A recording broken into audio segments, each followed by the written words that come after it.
What if I told you that a simple shed, an ugly gray metal box dumped on my land without permission, ended up exposing one of the biggest HOA scandals my town has ever seen? I'm talking fraud, fake invoices, hidden safes, secret cash withdrawals, even a shady contractor tied to family connections. All of it buried inside a so-called storage shed that sat 91 feet over my property line. And it all started the day I walked past it, kicked the corner out of frustration, and thought, what the hell is this thing? What happened next turned my quiet riverside retreat into the ground zero of a crime scene. The kind of story that feels like a Netflix thriller, but unfolded right in front of me in a neighborhood with mailboxes shaped like ducks. You see, when I first noticed the shed, I thought it was a mistake, some construction project by the HOA that had gotten too close to my boundary. But the more I asked questions, the more defensive they got. Karen, the HOA president, dismissed me like I was being dramatic, like I was just some stubborn landowner trying to cause trouble. But when I pressed harder, their story didn't add up. They claimed it was an easement. They claimed it was approved. But when I asked to see the permits, they stalled, changed the subject, or threw jargon at me. That was the first red flag. The second came when my surveyor confirmed the structure wasn't just a few inches over. It was 91 feet onto my property. 91 feet. That's not a mistake, that's a land grab, plain and simple. When the sheriff got involved, everything exploded. Deputies opened that shed and found more than just boxes of paperwork. They pulled out a locked safe, a fireproof file box stuffed with documents, and invoices from a contractor called TC Civic Works, a name that sounded familiar for a reason. Because it belonged to Travis Coington, Karen's nephew. The deputies didn't even try to hide their smirks. They knew what this meant.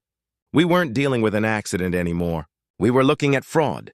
Karen tried to spin it as HOA business, nothing more. She shouted that it was blown out of proportion, that it was internal, that the judge would clear it up. But her voice was cracking. Her board members were slipping away one by one, muttering excuses and heading for their SUVs like guilty kids sneaking out of a party. McAdams, the lead investigator, turned to me before leaving and said, "This is probably just the first layer." And he was right. Because what they found wasn't just clutter. It was evidence.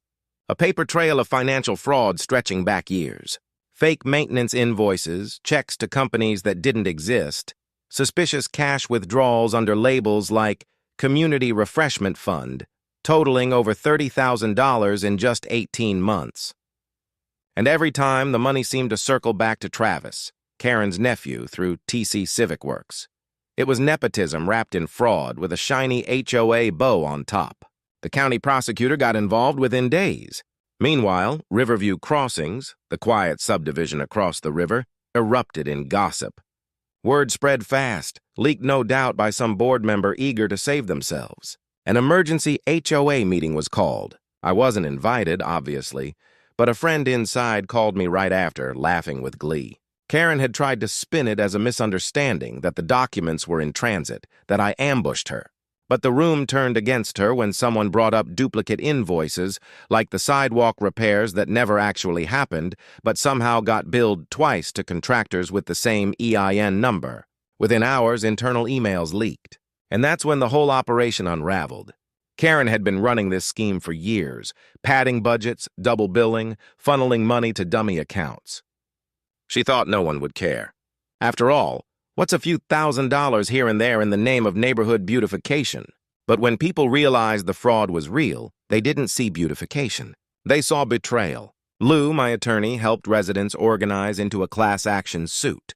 I didn't have to do much, just hand over the documents I'd collected, give a statement, and watch the storm roll in. And boy, did it roll. Karen went scorched earth. She emailed the whole community claiming it was political, that I hacked the records, that the sheriff was compromised, even dragging Lou into it by saying he once parked illegally at a CVS. It was desperate. Laughable, but she still had a few loyalists. People who'd benefited from her rule, or who were too embarrassed to admit they'd voted her in. But the tide was against her.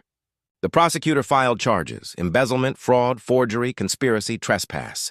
And yes, the concrete slab and shed were now formally classified as evidence. By Friday, the HOA account was frozen, Travis's business license was suspended, and Karen's Lexus was spotted leaving town, then returning.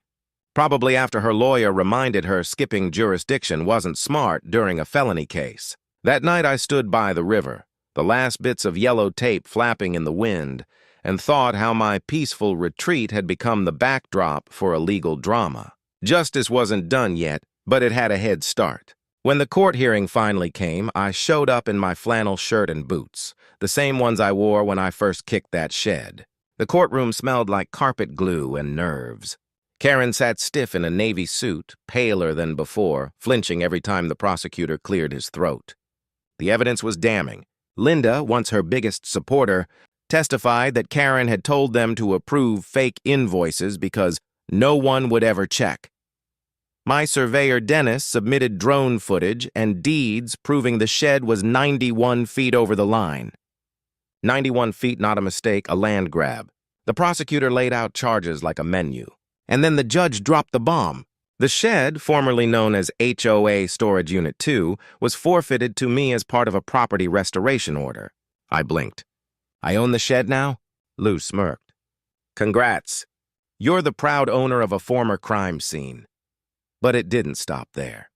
The court ordered the HOA to pay $92,000 in damages for property devaluation, legal costs, and punitive damages.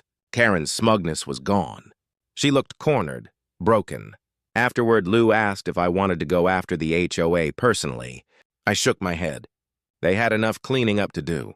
I had plans for that shed, and I did.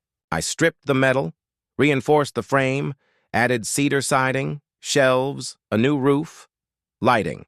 What was once a cold metal box full of lies became my riverside workshop.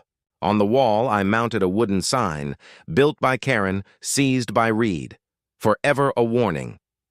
The HOA tried to appeal, but the evidence was too strong. The judgment stood. An injunction barred Riverview HOA from ever filing permits or stepping onto my property again. Karen was indicted, her defense crumbling by the day. 6 months later, things were quiet. No HOA clipboards, no trucks, just me, my tools, and the river. Locals called it Karen's folly, and it made me laugh every time. I added another sign.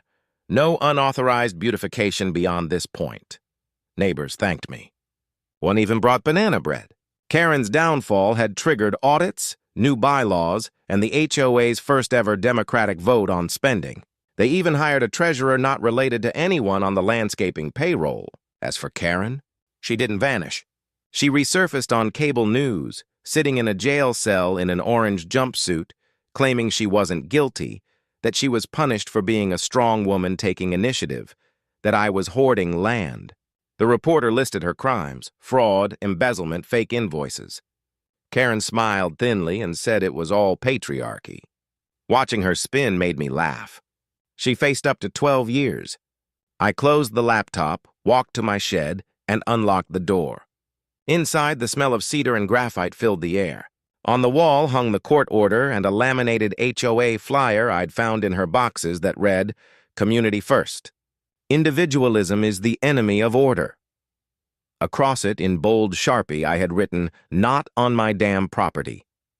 And then I got to work.